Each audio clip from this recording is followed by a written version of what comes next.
Hello, everybody, and good afternoon. It's 1300 in the UK, Wednesday, the 22nd of January, 2025. And I'd like to welcome you all to today's webinar called It's in the Water, Addressing Risks from Healthcare Water Systems. And this is hosted by IPC Partners and in partnership with the Healthcare Infection Society. So I'll be your chair today. My name's Shannon. I'm the lead of Environmental Research Laboratory, which is an environmental surveillance facility for research, microbiology, infection control, outbreak, and other matters to do with healthcare of the healthcare system. And quite fittingly, I'm abroad doing some hospital commissioning. So it's a pleasure to be part of this, and I would like to go over a few things before we go on. So there'll be two talks today by both Dr. Phil and Dr. Jon Otter, and we would ask you to put any of your comments in the Q&A box.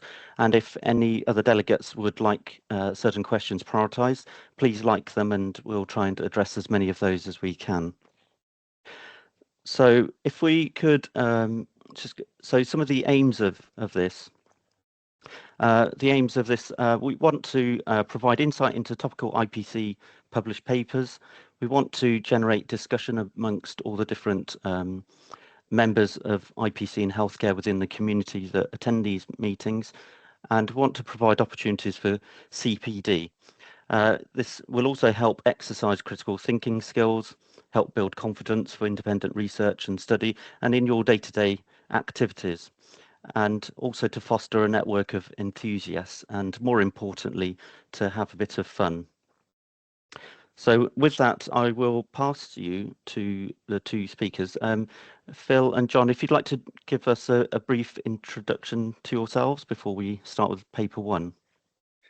Yeah, thanks, Shannon. Good afternoon, everyone. Thanks for joining us. And Shannon, thanks for reminding me of the date and year, because even though it's almost the end of January, I keep writing 2024 on everything, and it's really not. It's 2025.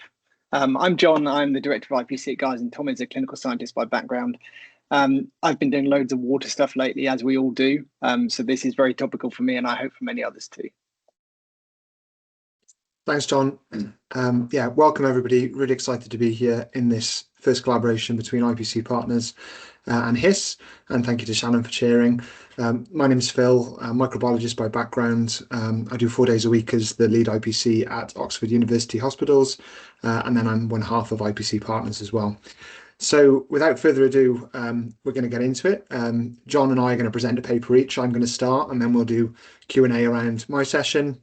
And then we'll go to Jon and we'll do Q&A for Jon's session.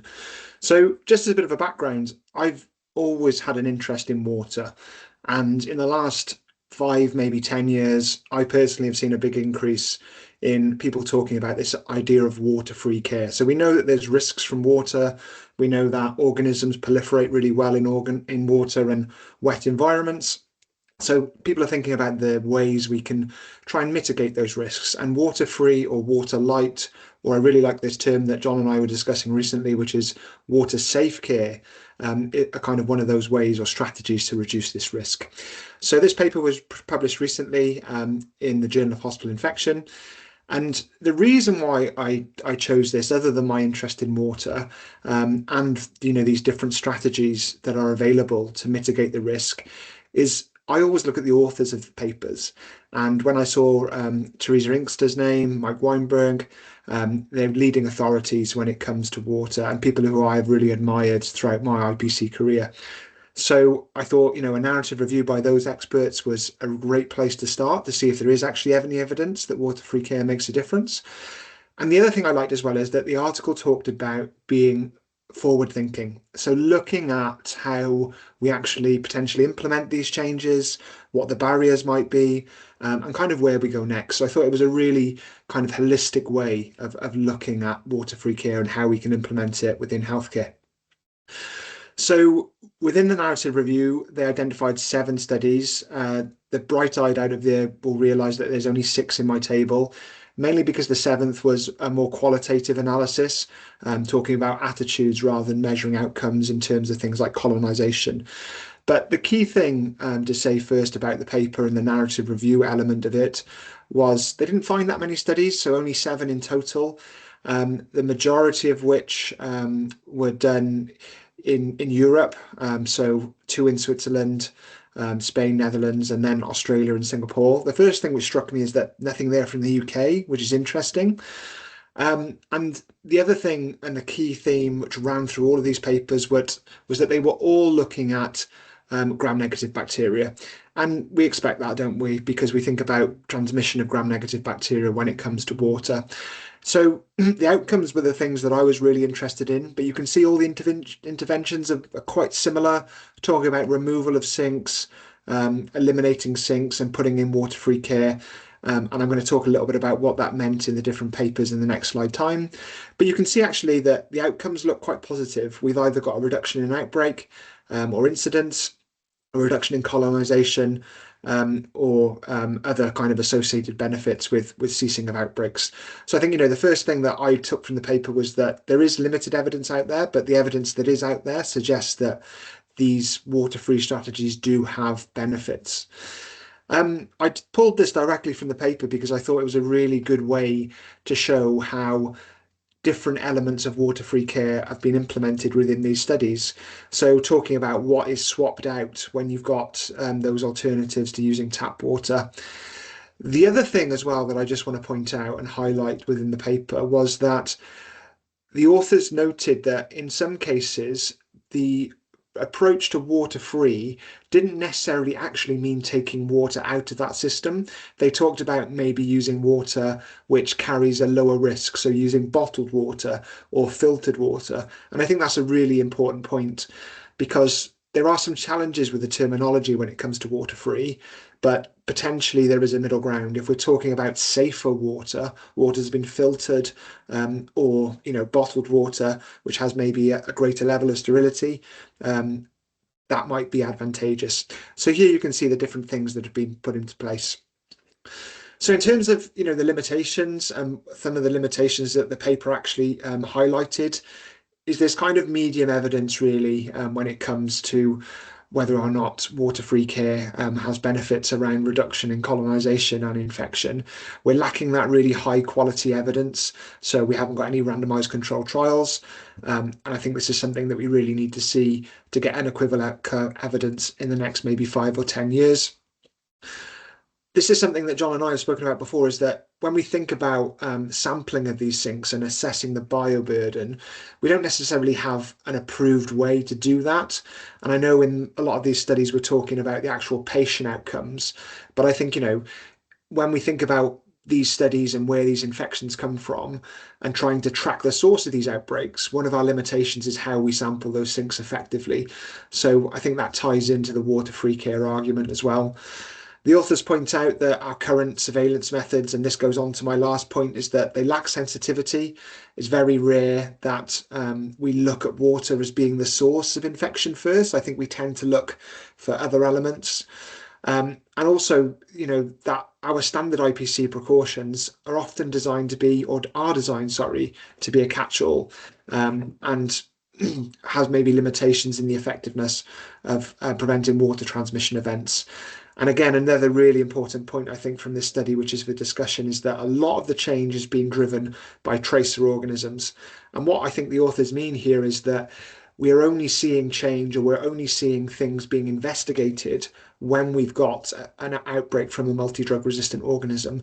So what about potentially there have been infections in the past which aren't multi-drug resistant organisms and maybe more benign organisms that we don't associate with infection? Are they linked to water? And is the lack of our sensitivity and surveillance meaning that we're potentially missing some of those infections? I think this is a great paper because it talks about why there is potentially requirement and catalyst for change. So within IPC, we talk frequently about the antimicrobial resistance crisis and the current projections that, it will be killing millions of people if we carry on the current path. And actually, the authors point out that the current AMR strategy is, in their words, oblivious to the built environment. I like to think of infection prevention and control as being a real way to try and overcome the challenges of AMR, because if we can prevent those infections through good IPC practice and keeping water safe, for example, then we can obviously try and limit and reduce the spread of AMR. There are opportunities though, so the authors talk about how improved design, installation, commissioning and maintenance of our wastewater and water systems can be an opportunity. And I think this ties in really nicely with their point about the new hospital programme. For anybody dialing in from outside the UK, this is an incentive that we have to build a set number of new hospitals by 2040. I think it might even be 2050 now, it's already slipping. But what a great way for Catalyst for Change. So when we are developing those new hospitals, water really should be a key part of that discussion, ensuring that we are putting in measures, new technologies, new innovations, mechanisms, policies that ensure that water is safe and we mitigate the risk of infection transmission. As well, just to kind of, before I finish and go on to the Q&A, these are just some of the barriers to change. I won't go through all of them, but I think that we are recognising these risks within infection control, but is this risk being recognised in our frontline healthcare professionals? We've talked about surveillance and sensitivity of that. I personally have experienced how there is a big reluctancy to change as well. Again, I think that's a challenge with the terminology. So if we think about water-free and we think about, that might be done with a wipe or, something different, bottled or filtered water, people think about there's always going to be resistance to change. And people, you think about water, you think about cleanliness, you think about showering, bathing. What happens when you take that water element out? So I think the terminology might be refined, which is why I personally like the idea of water safe care. Sustainability as well is a big challenge. So if we're moving to more single-use products because we want to implement water-free care like wipes, what is the impact on our environment? And also, if we're doing things like taking clinical hand washing basins out, is there an impact on our wards from disruption from engineering works? So lots of barriers to change, which clearly need to be overcome. So just to kind of conclude, and then we'll open up to Q&A. Please use the Q&A box in the Teams channel. There is evidence to support the benefits, but before we can actually realise those benefits, I think that we need to be able to come those barriers and those challenges. And the only way that we're going to be able to do that is by working cross-functionally with our frontline nursing teams, empowerment and ownership from them, but also getting buy-in from the other people that really make a difference. So estates and facilities, our water safety group, executive level buy-in from the organisation that you're working in or your healthcare organisation, because these are potentially quite fundamental changes to the way that we give care. The AMR challenge, so antimicrobial resistance, and the new hospitals programme potentially represent a real good opportunity to implement these strategies because of these challenges from AMR and how we can potentially do things a little bit differently with the new hospitals programme. Gives us a really good opportunity to potentially implement change. And the authors also say that, we can't do this alone. So we might be doing this maybe at a local level in your own local organisations. And I know that I've been involved in conversations where it's certainly on the table. But how does this in the UK, for example, guide us nationally? Do we need support from the Department of Health? The authors clearly say that there is a role for a national level as well. So I'm going to stop sharing and I'm going to pass back to Shannon to deal with the Q&A. But yeah, I guess my personal opinion, a great paper to read and lots of points for discussion. Thanks, Shannon. Thank you very much, Phil. That was a very succinct summarisation of the paper, and you touched on all the salient points. So very interesting seeing all that what you've presented, and also I suppose the concern is the limitations. So like, where do we start and what do we need? And to meet our deadlines, I appreciate the new hospital programme is being pushed further back, but we know that getting things done within healthcare and in the NHS takes time. So what do we need to get right now? I noted that in terms of the data, there was nothing from the UK. So what do you think could be the reason, or what could you think may be a barrier to to accessing data that may be UK derived? I definitely think it's coming, is probably my first point to say. I've been in the IPC environment and conferences and talks, and I think there are definitely people in the UK looking at it. I think it's just trying to overcome some of those barriers. And the paper actually does a really good job of explaining how, once we have the first maybe publication within a UK setting, that others will follow. So there's that kind of need for cross-pollination. But I think, firstly, at a local level, it has to be that joined up approach and ensuring that we've got the right stakeholders involved, understanding this is a big change, but trying to essentially realize the benefits. And I think there's a lot of good that can be taken for some of the work done, in places like the Netherlands. Used Hopman's work, for example, they've shown how these water-free strategies can make real differences, and whether or not starting in areas where you've got really high risk patients like ICU or intensive care is probably a good place to start. So I think, to answer your question, it's overcoming those challenges, but I do think that research will be coming from the UK sooner rather than later. Mm-hmm. Thanks. Can I put you on the spot, John? What in your mind would be a priority in getting the data across? What would you want to see first, or as an important feature to getting things going? Okay, I am going to come around to your question, Shannon, I promise, but just to kind of start the answer, I had an experience in a previous organisation of going water-free in a single bay of a neonatal unit, and it took us months to get there. Huge amounts of conversations with staff at all kinds of levels. And one of the biggest things we had to overcome was anxiety of staff of taking away the sinks. And it's a kind of backwards discussion. It's a bit like some of the PPE discussions we had during COVID, where you're almost coaching people to get comfortable moving away for something they've come to rely on. So we used to recommend as many sinks as we could, a sink by every bed if possible. And now we're saying as few as possible. So it's kind of managing that change of message and getting people to understand why we're recommending this change in practice. And I think if we don't effectively land that messaging about the need for change, compliance with that behavior change is going to be poor.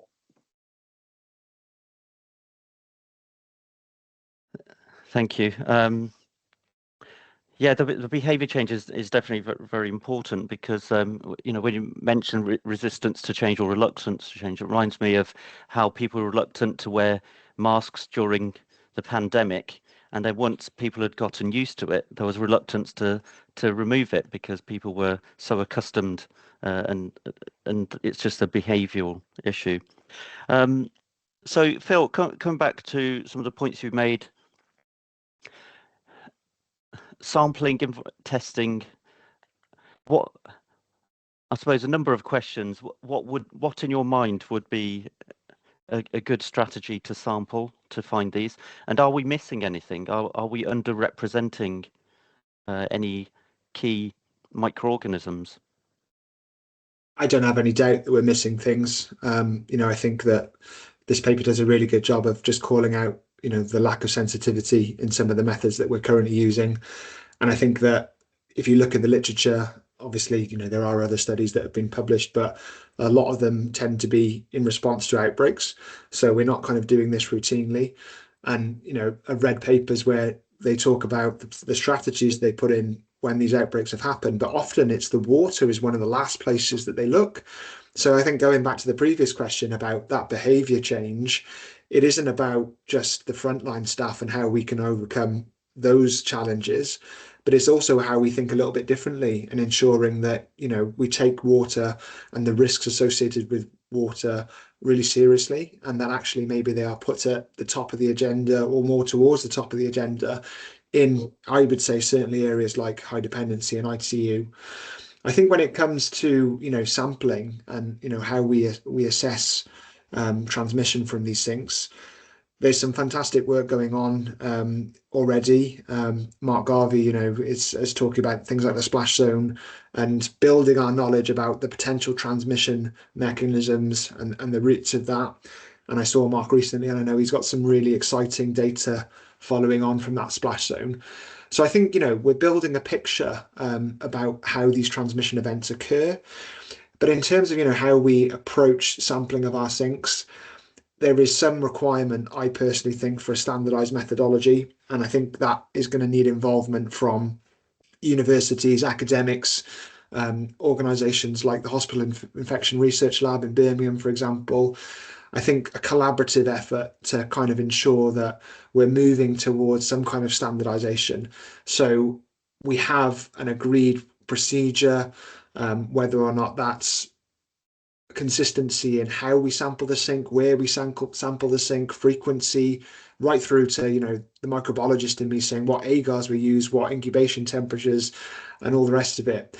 So I think, you know, something combined across both healthcare, academics, using the power of universities and research laboratories to really dig into the most effective and arguably, for me, the most important point is reproducibility. So how can we ensure that what we do at Oxford and Guy's and St Thomas's, you know, follows a similar way and we get similar results? Obviously, the organisms might be different, but we're doing things so we've got an approved mechanism to give us some kind of consistency and reduce some of the ambiguity.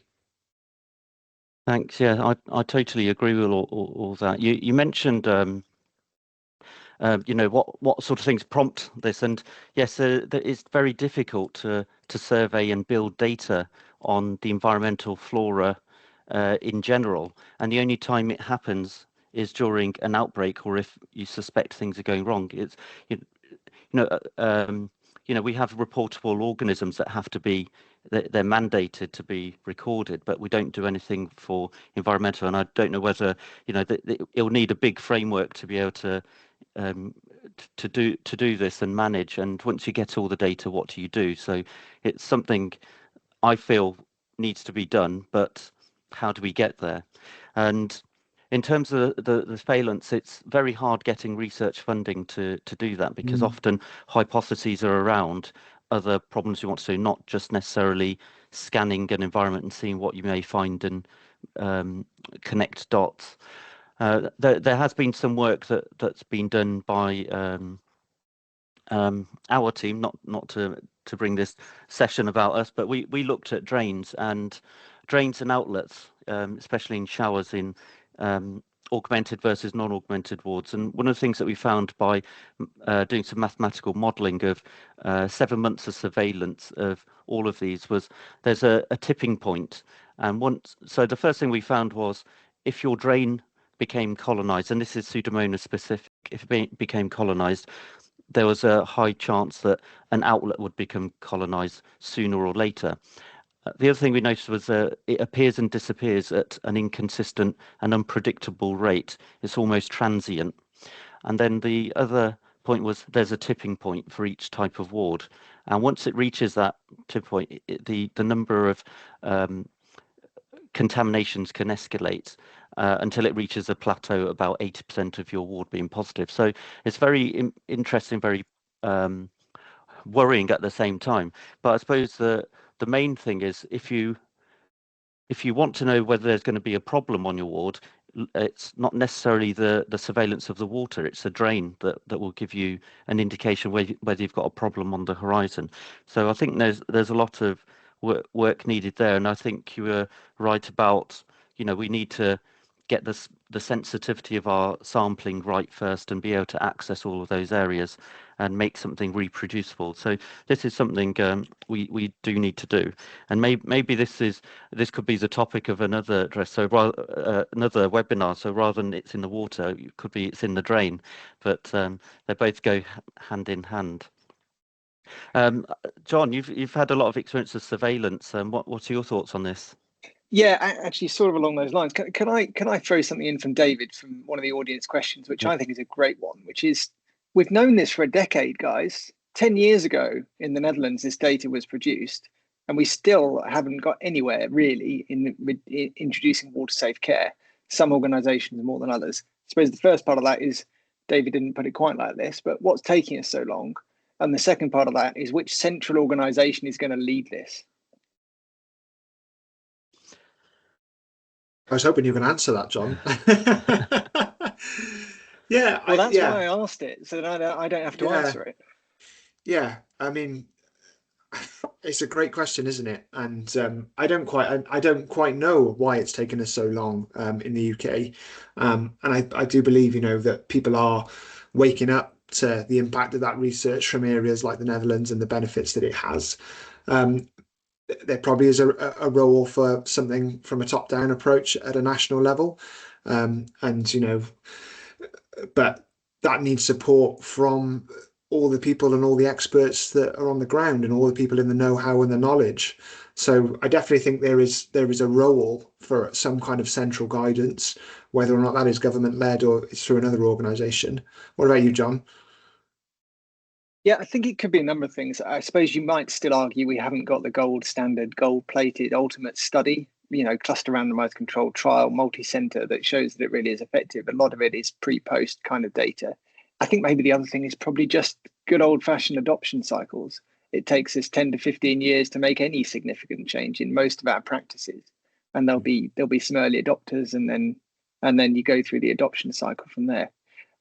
So personally, I think I'm probably convinced there's enough data to make this intervention. We probably just need a few scenarios and a few people to do it and to show that it's effective in this country. And then there may be the floodgates might open, if you excuse the pun, or not open if there's no water. Thanks. Yeah, so I'm going to try and sort of pull together some of the other sort of comments that have come through, and there's a shared anxiety I can see amongst the IPC nursing teams, because if overnight we took away all of our water or even reduced it by a large proportion, what would that mean to people on the ground needing access to water which we use for both hand hygiene and for bathing? And we know that alcohol. No, I'll let you answer that, Phil. Yeah, So my question is around, Pseudomonas in water, C. diff, alternative methods of hand hygiene. What are your thoughts? yeah. And I was just looking through the comments in the chat, and I completely agree with the anxiety, particularly around about infections like C. diff and norovirus that are spread through hands, and how things like alcohol-based hand sanitizer are effective against spores and norovirus. So the challenges associated with that. I think the one thing which I will say is that in a couple of those studies, even though they've removed sinks, they still have had sinks maybe at entry and exit points. So they've maybe reduced the density of sinks within those settings. So perhaps maybe removing a sink within a bay, but still ensuring that there is the capacity for hand washing facilities in some element. And going back to your point about that outlet for transmission, Shannon, whether or not it's the drain or the sink or the wastewater, just having a reduction in density and a reduction in risk that way, but still keeping areas within that ward for hand hygiene, I think have worked really, really well. So I think it doesn't. I personally don't think it's the right thing to think is that we are going to change to water free or water safe overnight. I really like what the paper was saying about this element of potentially using safer water through filtered or bottled water. And I'm just to be very clear, I'm not advocating that we rip out every single hand washing basin. I personally think that there's clearly value in some of these studies that have been highlighted, but let's not forget they're all in really vulnerable patients. So I'm kind of advocating for actually investigating this more in the HDU, in the neonatal setting. I don't think this is going to be a change that we see happening in all of our clinical areas and all our wards and departments. I think that it is probably a gradual change, going back to that point about just reducing density of sinks, not ripping them all out, and being selective about where we do that in that organisation, because we know hand washing is probably the most powerful IPC intervention when it comes to reducing the spread of infections. So, I really like this idea of perhaps mobile hand washing sinks or having them at entry and exit points, so we still give our staff, our patients, well, maybe not our patients if they're not mobile, and we need to think differently there. Do we use things at the bedside like wipes? But how we can integrate those systems and reduce the density of sinks in other areas. Thank you very much, both. And thank you everybody for the comments relating to this session. Been very helpful and thought-provoking. So still a lot more work needed in this area, but we're making good traction. So let's go to the next talk, which will be Jon Otter talking about remote watering of water temperatures.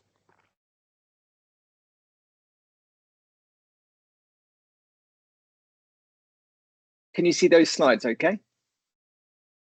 Yes, Jon, we can. Yeah. Fantastic. Okay, so continuous monitoring of water temperature, circulation and throughput. I actually thought was quite a new concept. I was surprised to see that there was the extent of data that there is on this topic in order to write a fairly short, but I think quite impactful review on this. So, I mean, it goes without saying, Phil said it already, preventing waterborne healthcare associated infection is a major priority and something that's very time consuming for us in our day jobs. I learned a mantra many years ago that still sticks with me, which is to keep the hot hot, the cold cold, and keep it moving. If we could only do that, we would have fewer waterborne infections. Of that, there is no doubt. We currently rely on regular, but certainly far from continuous water temperature readings and assessment of flow through the water systems in our hospitals that are really complicated and not very well understood. And the hope is that continuous monitoring would give us a much clearer picture of what's actually going on. And it will go something like this. So at the moment, this is state of the art, if you want to call it that. We have manual temperature probes and readings that are scribbled down on a piece of paper. Sorry to interrupt you. Your slides aren't transitioning. Okay. And you're not in presenter mode, actually. So that might be the reason why. Okay. So can you see that Perfect. slide? Yeah, now you're state of the art. Yeah. Brilliant, thanks. So this is what water temperature monitoring looks like at the moment in our hospitals. You have a temperature probe and a scribble sheet that people write down the readings and then may or may not put them into an electronic format. You might note that the paper record there is not for water temperatures, it's just illustrative. And the hope is that it can become more like this. So we have a continuous water temperature and flow monitor that's inserted in the pipework. And by the way, I'm sure all of the pipework in your hospital looks just like this, shiny and clean. And it will deliver something like in the image below, which is a continuous temperature readout that allows us to look at and make inferences about when the outlet was used, etc. So this was a narrative literature review of 37 papers and around about equal numbers looked at water temperature, throughput and frequency of use monitoring and continuous monitoring systems.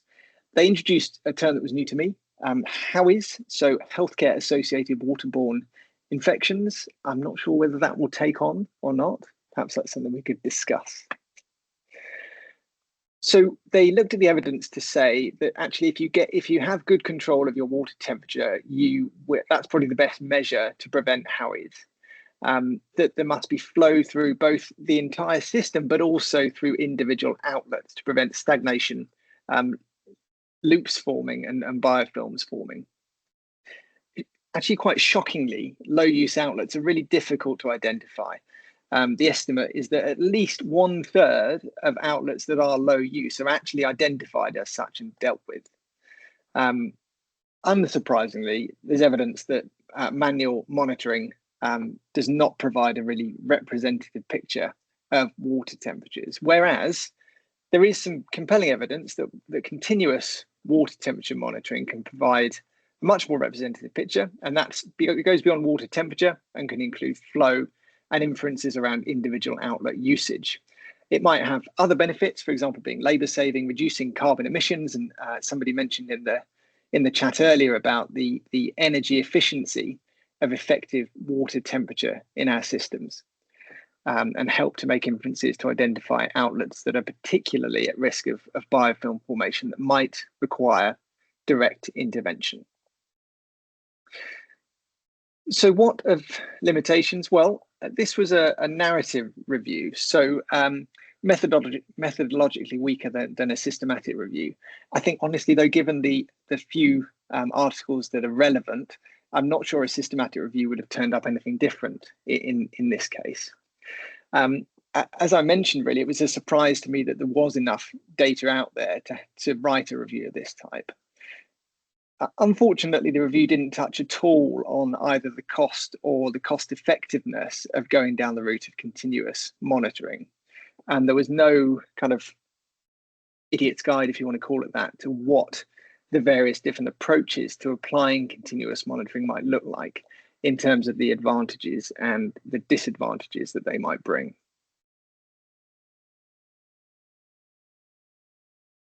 So what sort of questions does this raise? I think one of the things that wasn't talked about a great deal in the article, but is a real concern, is that this approach is going to generate a huge volume of data. We are going to have potentially continuous monitoring data for large parts of our water system. Who's going to look at that? Who's going to have oversight of that? What actions will be taken when things are out of spec? How do we even define what is out of spec when we have continuous monitoring of water temperature and other relevant parameters? And that sort of leads me to a more fundamental question, which is, what is the main problem with water hygiene management anyway? Yes, the lack of a complete picture about water temperature or flow in our systems is a problem, but is it the main problem? Or is it rather the lack of an ability to respond effectively when we do know that there are issues? Thinking about cost, I think there's two parts to that. Firstly, can we afford to do it at all in the first place? Can we afford to implement it? And secondly, is it cost effective even if we do? There was some interesting data in one of the studies around the relative role of temperature versus flow in influencing microbiological risk. And this study suggested that actually flow was much more important in influencing microbiological risk than was temperature. So you can get away with temperatures being out of spec if you have good flow. Now, that may not be true in all settings. That may have been only true in the setting of this study, but I think it's a question for further discussion. And I think having this continuous monitoring will allow us to answer that question more fully and more completely. And then the last point I thought of, but you'll have many other points for discussion, I'm sure, it was, do we need to do this for every outlet, for our current network of Sentinel outlets, which are chosen to be kind of best case, worst case scenario? Do we do this in all outlets everywhere? I think that would be prohibitively expensive. Or do we do this in selected outlets in certain parts of the system?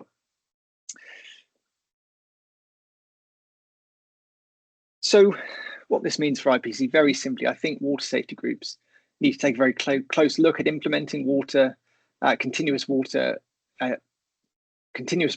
of the key parameters related to water hygiene. I think there's enough data now to give it a really close consideration. So Shannon, with that, I will hand back to you and let's see what's happening in the Q&A. Thank you very much, John. And please keep your questions coming in. So what I'll do is I'll kick off with the cost effectiveness. As always, a deciding factor, and what do we involve in it? Because if we implemented something to reduce infections, we can measure.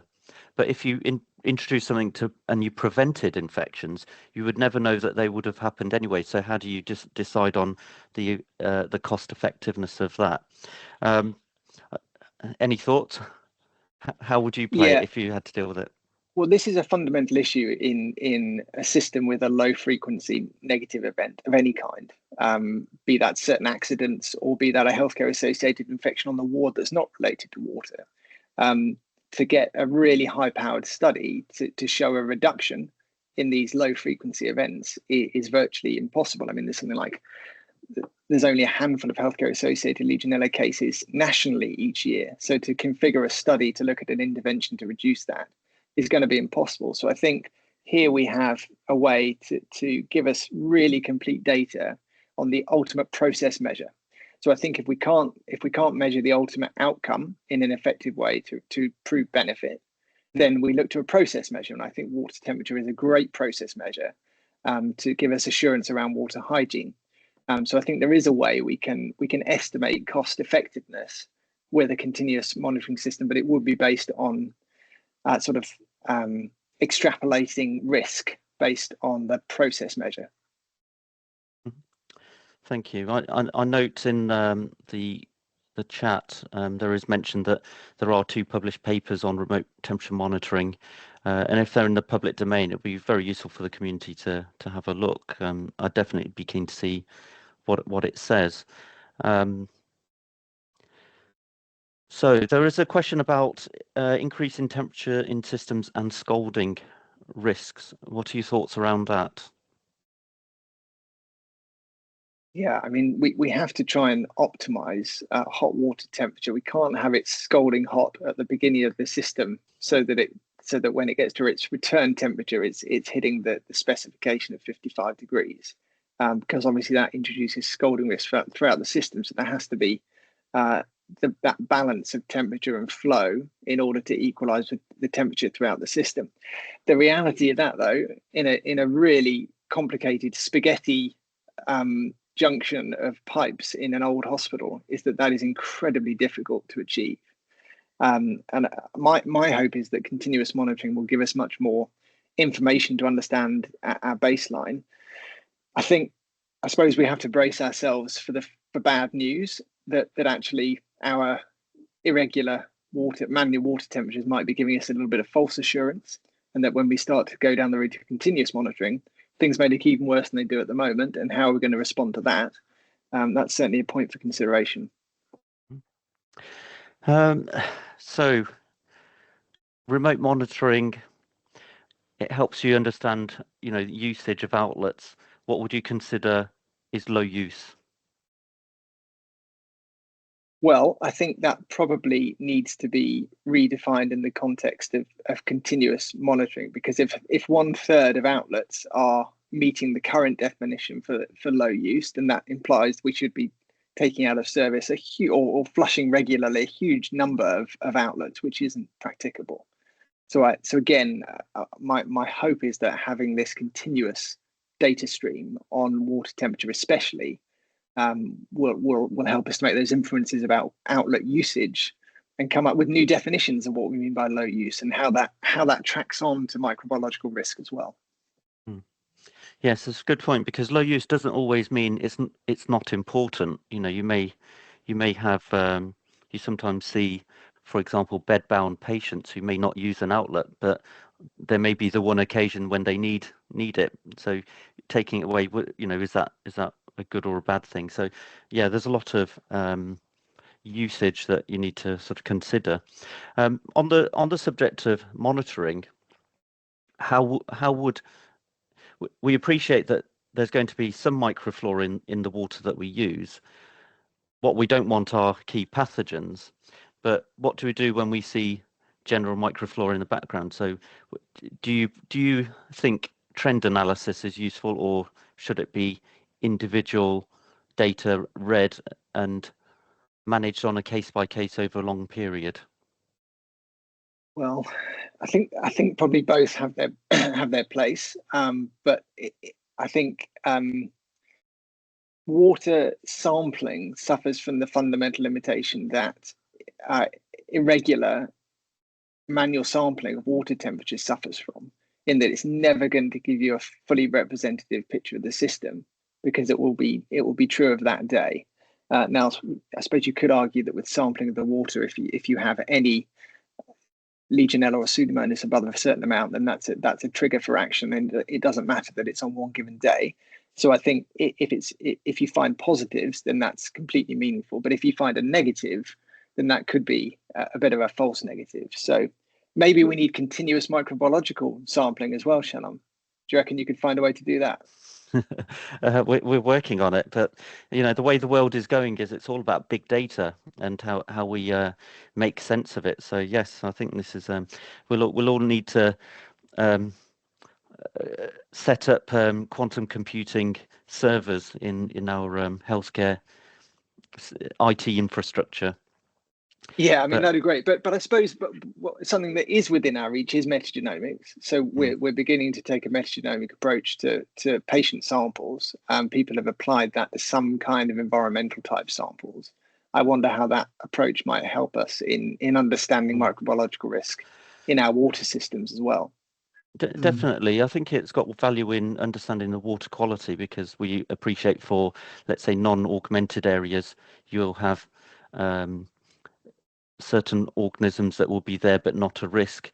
You just need to be sure that it doesn't go over a certain level to the point where the quality is compromised. But then it could also indicate other problems up and down the system. So let's see what other, so there are some questions around. Have there been any unintended consequences with water safe practices? I suppose. Yeah. I suppose the answer is we probably don't really know. I guess this is a question of it squeezing the balloon. If we squeeze the balloon by reducing the amount of water we use or changing our use of water on the unit, does that increase our surgical site infections, or in the question, catheter line related infections? And the answer is we probably don't have effective surveillance systems to answer that question in most of our wards. In the ICU settings, we do. I think one of the studies of water, not exactly water-free care, it was an epidemiological case cohort study, and they showed that being close to a sink was significantly associated with an increase in all healthcare-associated infection. So I think there's probably some data that these sorts of unintended consequences are unlikely, but that will depend on exactly what kind of measures you put in place to go water safe. What do you think, Phil? Yeah, I'm agreeing with you, and I think you highlight really well there that we potentially have more risks or unintended consequences from the water being there in the first place. I was just mulling over, John, your idea about how if we can impose these systems or put these systems in, for want of a better word, more regularly and sample and track, then that might lead to more definitions. And I really liked what you said about, the consistent microbiological sampling. And maybe that overcomes that challenge that I talked about, how we routinely sample sinks, because if we're picking it up in the water, it's probably going to be somewhere within a sink or a drain or an outlet. I guess to build on that, and I think there's definitely a role for genomics as well. But do you have a feel, John, for like what implementation of these systems looks like? Is it arduous? Is it expensive? Does it take a long period of time? So I think it will depend on which Okay. system you use. I don't know what the costs are, but I don't think the individual kind of unit cost is massive in the grand scheme of things. I think part of it will depend on access. You may not have access to the part of the water system that you'd really like to put these continuous monitoring devices. And then part of it will depend on scale, as in is it feasible to do it across a water system? I suspect it won't be. And we might have to be quite selective in where we put these systems in. But the studies that this review article looked at came to the conclusion that it was feasible to implement this continuous water hygiene monitoring approach in various different water systems. So I think it's possible. So is it fair to say, if we try and link our two talks together, I was talking about AMR and National Hospital Programme. If you're building a new hospital tomorrow, John, are you going to be putting those practices in place? And would you do anything else on top of, continuous monitoring? Oh, you got him there first. I was going to ask you that question. So you got him first. So if I was building a new hospital from scratch, it would definitely I'd be quite mean in terms of the sinks that I was putting in. And I'd be very, very clear-minded about what that individual sink was for and why I needed it there. So I wouldn't have sinks in every side room. Possibly, I might have a hand washing sink in the ward, and really focus on non-hand washing based applications for hand hygiene. and for other elements of patient care. I'd absolutely have continuous monitoring sensors in the system somewhere. Probably not at every point. That's just not going to work. But at strategic locations on each ward. And then I think there's probably a bit of applied research to do to tell us what that looks like. What are the really key points for continuous water monitoring that are going to give us the most information? And I think putting those two things together, I think you probably end up with a safer system of healthcare and fewer howies. What do you think about howies, by the way, Phil, Shannon? Think it's going to stick?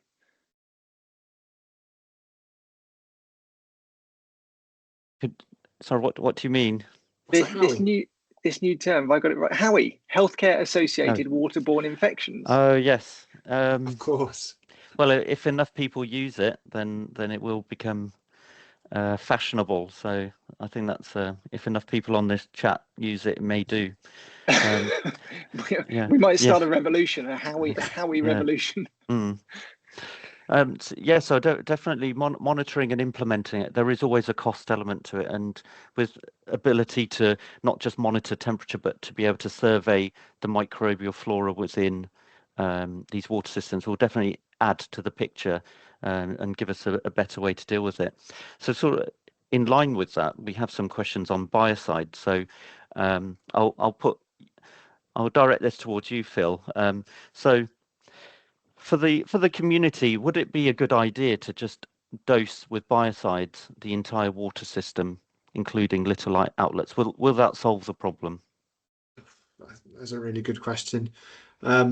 Personally, I've seen some good research to show about how low-level dosing can make a difference. But I think personally, I've got questions on ensuring that's safe in the first instance, and that we're not actually having some of those unintended consequences in terms of safety. I definitely think there's potential. When we think about how we keep other big bodies of water safe, we use disinfectants and biocides, things like swimming pools. Obviously, we're talking about different things when we're talking about bathing vulnerable patients and drinking water, etc. So I definitely think there's scope there. I don't feel like I'm qualified enough to know, what the potential safety implications are. I know some of the candidates revolve around things like chlorine dioxide, etc. But yeah, definitely maybe one for the future. Yeah, I'm on the fence with that one. How about yourself, John? I'm sorry, I was just looking at the chat. I was interested by this idea about guidelines and how can we possibly make change when the guidelines are off the pace. And it's always the case, isn't it? In every area of our practice, the guidelines sort of by definition are one step behind the state of the art because they have to be, because it's state of the art. So I'm quite understanding. I'm understanding it on behalf of the guideline writers that they have to kind of wait a little while until the new evidence becomes fully formed and practical before they start making changes to guidance. But I do think the time has come for water light care and maybe even to an extent for continuous monitoring for it to find its way into the relevant guidance. Maybe just a quick straw poll between the three of us. If you had to choose water free, water light, or water safe, which one would you choose, John? As a term or as an approach? As a term, sorry. Okay. Yeah, I mean, water free is wrong, isn't it? It's not water free. We need water for care. So I think it has to be between water light and water safe. And I mean, I love water safe. Jessica Martin was using it the other day when she was talking with me, and I'm not sure where it's come from, but that's where I heard it first, and I love it. I think it's great. Shannon, what about you? Yeah, I'm with the water safe. Water free in an ideal world, if you want to zero your water footprint, yes, but realistically, it's not going to be. But water light just tells you using fewer outlets or less water. But water safe, I think, really gets the message across about what it's meant to be for. Yeah, it's 3-0 then, because I think I'm in the same camp as water safe. Like that can be a combination of different factors. And I think just to finish my paper that I reviewed, talks about the challenges around the terminology, and actually that perhaps some of the reluctance to change and some of the nervousness comes from the term water free, because it suggests obviously that we are eliminating water completely. So actually, having water safe. And then I think that promotes lots of other benefits in terms of ensuring that we don't necessarily just reduce the water that we use, but the water that we do use is safe, whether or not that's because we've got filtered water, bottled water, or we're putting other mitigations in place. Yeah, and in terms of, building data on what does and what doesn't work, especially with state of the art, it's like I think there's an element of fear that, if you're trying something different, you are actually, what is it? You're not following any existing guidelines, but to amend them, you need somebody to have explored different options around them. So, shall we? I think we've got some important notes now. I think if we could go back to your slides. Okay, coming up. Yeah. Okay, so let me run through the schedule like planning for future journal clubs. So early next month, Kerry Holden's going to be introducing topics around addressing health inequalities using IPC. And then in early March, we'll be thinking about how effective natural ventilation is with Dr. Alex Edwards. And then later on in March, I'll be giving an overview of Candida auris as an emerging threat. This journal club and all journal clubs are recorded and available on our YouTube channel. So back to you, Shannon. Thank you very much. Some very essential topics and relevant to the IPC community. Thank you very much for your overview and your take on these papers, and thank you very much to all of our delegates who have participated and all the questions, and we would like to answer and address all of them. We do have a couple more things. So one of my roles is with supporting education in microbiology in healthcare, and with the Healthcare Infection Society, myself with and Manjula Maida, we run HIS water safety course. Do we have the slide, Phil? John is sharing at the moment. Oh, sure. Yeah. So Can you see that slide? It hasn't transitioned again, John. Sorry. Okay. So anybody interested in water safety, the water infrastructure, and how we implement these and what goes on in IPC decision makings, this is a course that may be useful for you, and it's been a very successful course, and it's open to all groups within the community of healthcare, IPC, estates and engineering. And what we want to do is empower people to be able to ask the right questions, think on the right lines, and pursue innovative options to help with the water framework. And these the next course will be in April this year. The posts fill very quickly, but please take a look at the HIS website, and we'll be able to help you with that. And as a final note, we will have the summer Healthcare Infection Society conference that will be. Oh, thanks for showing that. So it's the water and wastewater safety in healthcare course that's run twice a year. Tickets are available online. Please have a look and inquire. If you have any questions, get in touch with me or look on the Healthcare Infection Society website. And the final note is we're going to be running our annual conference in the middle of the year, so June 2025, and it'll be in London. And there'll be a keynote speech made by Judith Hackett, who some of you will know led some of the or has been pivotal in how we make healthcare buildings safer. And with that, I'd like to thank everybody for participating, all your questions, and it's been great hearing. So I think there'll be some further webinars. Please check the IPC Partners website, and look forward to speaking to you all. Thank you very much, Phil and John. Thanks very much, Shannon, and thanks all for listening. Bye now.